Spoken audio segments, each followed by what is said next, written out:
Yo, what's up mga boss?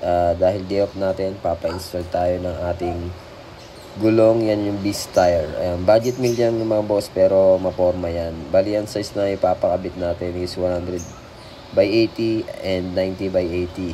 Tara, punta tayo sa shop ng tropa.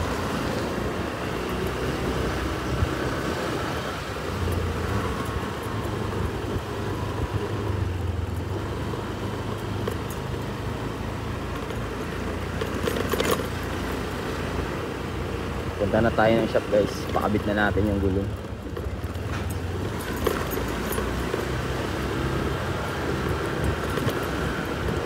Simula ng pagkabili ko ng motor, hindi ko na napalitan yung gulong.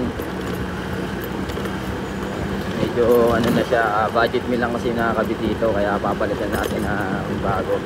Budget meal din naman yung pinalit natin, pero mas magandang parang ito. Yan na pala yung itsura ng gulong. Nakakabit dito sa ating motor, tapos sa inyong harap. Yung grabe yung nangyari mga boss.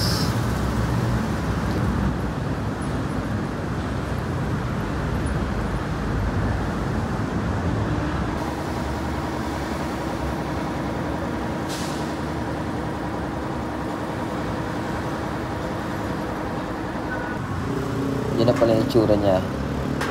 Nakakabit, ayan. Medyo naging bulky siya tingnan lalo.